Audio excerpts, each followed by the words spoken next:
Hi guys! Welcome back to our channel. So for today's video ay magre-repack tayo ng mga candies or mga gummies. So ito po yung na-repack ko na guys. So ngayon ko lang kasi naisipan na mag-video at nandito si Conel. Inuubos niya lang yung nire-repack ko. So guys, bakit tayo nagre-repack ng mga ganito? Kasi October 31 na at may mga bata na pupunta dito sa bahay para ha? 31. Tapos bukas is All Saints Day na. So mga ano tawag? Araw na ng mga patay. Tsaka sa 2 ay hindi, November 1 araw ng mga santo. Tapos sa November 2 araw ng mga patay. So, sa November 3, araw ng mga estudyante. araw ng mga estudyante. So, ngayon ay magre-repack tayo ng mga gummies. Kasi mamaya may mga bata dito na mag trick or treat. 'Di ba yung mga bata na naka-costume? Yung basta araw ng mga patay, 'di ba may mga bata na nag trick or treat tapos bibigyan natin sila ng mga candy or itong ang naisip ko kasi itong mga gamis kasi ito yung mga gusto ng mga bata. Tapos para yung ngipin nila maayos pa. Ha? So ayan guys, ito yung mga gamis natin. So may ilan ba tong variant na to? So ito yung mga gamis guys. May parang uod, Worm. tapos itong cubes. Itong cubes din. Tapos may heart. May heart. Then itong parang may strawberry. Tapos ito na yung So ito guys, ito na yung nabalot ni nanay. So naubusan kasi siya ng pambalot. Buti na lang mayroon yung ate ko ito. May pambalot siya. Kaya ako na lang yung nag-continue. Kasi si nanay ay tulog. Knockdown. At ako So, naman let's taga-ubos. Repack tayo guys. Repack. Hindi ba nakabuti ng diabetes sa mga bata? Tsaka guys, kahapon pala, kaaboto lang namin sa barangay at SK election. So, congrats sa mga nanalo na barangay captain, barangay kagawad, at saka mga SK chairman, tsaka SK kagawad. Sana ay To, kapag ba boboto ka to, kailangan kung saan ka nakatira doon ka pa rin ba hindi, kung saan ka naka-register. Bali naka-register ka doon sa probinsya. Pero nag-transfer na kami dito. Bali taga dito ka na maboboto. Hindi. Tigi-isa lang na nilalagay ko. Kasi guys, mauubusan kami. Ang daming bata pupunta mamaya. Sugar lang natin. So ayun nga. Sa mga nanalo sa barangay, kagawad at saka kapitan, SK tsaka SK kagawad, sana ay magampanan ninyo ang inyong mga tungkulin at sana yun nga. Walang kurasa. Pero syempre, sa mga nanalo, wag lang tayong flower lang sa barangay. No, di ba? Alam mo yung flower sa barangay? Mga bulaklak na salita. Yung parang ka dyan, display ka lang sa dapat kumilos ka din. Saka yung kung may mga project kayo, dapat pangkalahatan na project na makakatulong sa mga residente ng barangay, sa lahat ng komunidad. Diba? Sa mga nagbenta ng Kapag ka tawag doon, tumakbo ka, anong project mo? kung sakaling SK ba? Ano papalakad? Siguro, kung gumawa lahat ng subdivision, kung ano ba yung may tutunan. Kaya nga yung tulong na gusto mong yung ibigay? Or anong gagawin mo? Financial. Baka nga di ba, anong programa ba? Anong programa na isusulong mo sa barangay? Lalo na sa kabataan kasi SK. Dagdagan pa yung eskwela. Dagdagan yung eskwelahan. Fasilidad. Ano? Tapos kailangan Pwede din. yung subdivision, kunyari kung subdivision mo, ano, kailangan malinis ka paligiran. Magkaano ka ng, patakaran na bawat basurang makikita dapat pulutin. Parang ano ba? Parang Japan ba? Yung parang wala nang basura doon. Ewan ko, hindi pa ako nakapunta dun.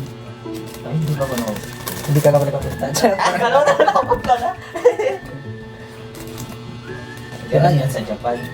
Hindi, kasi pag sinabi mo, yung di ba sinabi mo mga eskwela, pwede naman yung kaso, parang hindi mo pa yung kaya as ano pa, kabataan, SK. So pwede siyang pwede mo siyang tawag doon, mag-recommend na doon sa national na pwedeng dagdagan yung eskwelahan kasi madami ng mga estudyante. Tapos pagtuturo ng birth rate. Maagang pagbubuntis ng mga kabataan kasi pwede din. Pregnancy awareness. Tawag doon. Pregnancy awareness. Kasi Early pregnancy awareness. kasi ginagawang biro yung yun yung Pwede din kasi madaming mga kabataan ngayon na akalain mo yun, 14 years old, buntis na. maagang nagbubuntis. Siya na daw, mahal daw nila isa't isa. Hindi nila inisip yung future. Siyempre masisira din yung nila. Masisira din yung future nila. Imbis na mag-aaral lang sila, babantay na sila ng bata. Hindi nasira yung nila. Yung tawag doon, kinabukasan. Sa mga ako pag SK, siguro livelihood, mga skills training. Ganun. Mga program. Kunyari, yung TESDA, ganun ba? Diba nakatulong yun para magkaroon yung mga kabataan ng trabaho para hindi na lang sila tambay. Marami kasi ngayong diba, mga kabataan na tambay lang. Oo. Tapos mas maganda nga siguro, bawas-bawasan nila yung standard ng isang tao. Kung hindi man nakapagtapos sa pag-aaral dahil sa kulang sa financial, kailangan ng trabaho. Bawas-bawasan nila yung pagkaano pa ng requirements kasi mahirap yung requirements na Pwede din. Kasi yung mga kabataan din may mga gustong magtrabaho na pero hindi pasok yung qualification ba? Oo, kasi Kunyari, high school, dapat may diploma, gano'n. Kaya nga, may isusulong natin doon sa na magkaroon ng livelihood na hindi gaano mataas yung qualification. Saka skills training. Kunyari, yung para sa'yo, may training ng kunyari, aircon. Pwede ka nang pumasok sa mga mga aircon industry. ganyan, helper. Wiring. Lalo na yung Driver, pwede driver. pag lilinis ng babalikan, ganyan. Tsaka yung paglilinis, dapat sumasali din tayo sa mga volunteerism ba? Volunteer. Tree planting, mga outreach program. Pakiboto na lang po yung dito ko Yung sa TikTok ba? Daw yung tawag doon? Kung sila daw mananalo, bibili daw sila ng motor. Para daw kung di ba pag may mga tawag doon, emergency daw, pwede lang mabilis lang yung transportation. Mabilis silang maresponde yung mga residente na nangangailangan. Parang lang yun, biro lang sa TikTok. Pero malay natin, ito paano hindi naman. Hindi natin alam ang isip ng isang tao pag nasilaw.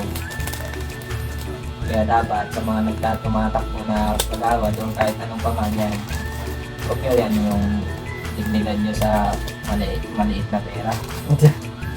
Makinig kayo guys, kahit ko din. O nga, minsan lang to. Minsan lang yan. Dapat kung binili mo yung na iba-ibang kulay, yung rainbow.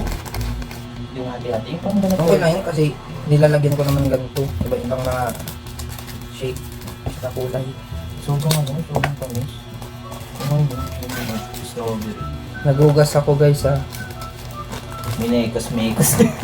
Mikos-mekos lang to guys. Paano nauso yung mikos-mikos? Dahil dun kay Nobody. Mr. Nobody. Nobody. Si Mr. Nobody, yung yung Indiano na lagi lagi pinagtitripan yung mga kababayan niya. Kauri niya ba? Pero dito siya lumaki. Ay oo, yung kunyari magluluto yung mga taga-Arabo ba yun? Indiano. Indian? Oo, Indiano. Tapos, di ba yung mga Indiano, pinakamay lang. Oo. Kaya pala sige namin yung mikos-mikos lang. Ano ba mikos-mikos? Nilalo-halo. Mix-mix lang. Kaya mikos-mikos. Ganon. Kaya guys, kung mayroon kayong makita ng mga ganyang Indiano nagluluto ng gamit yung kamay, huwag nyong dusgaan kasi mababa lang yung kanilang pinag-aralan dahil nga sa hirap ng nila, hirap ng pamumuhay nila, hindi sila naturuan ng property tuloy. Proper hygiene.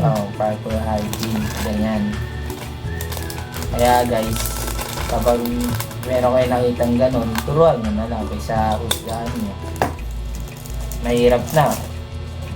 Husgahan mo pala yung isang tao ikaw rin pala kahusga. Hindi mo tinitingnan yung sarili mo sa iba.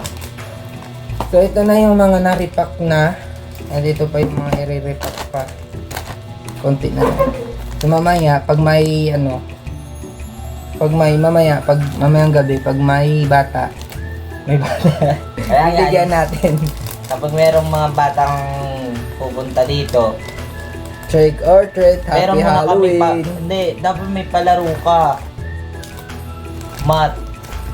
Math or ganyan. Ano mga madadali lang. Para meron silang matutunan. Kada tamang sagot, meron 5 silang peso. May 5 piso. 5 piso, 10 piso. Diba? Maagang pamasko. Meron ka nang natutunan, meron ka pang pera, pati meron ka pang tuloy. Tama ba, candy? Hindi lang. Yung candy yung matigas na di ba? Ano man tawag dyan? Hindi rin to eh. Ayun ko, ano no? Jelly, jelly. Gami. Ayan, gami. Ayan, may gami ka na.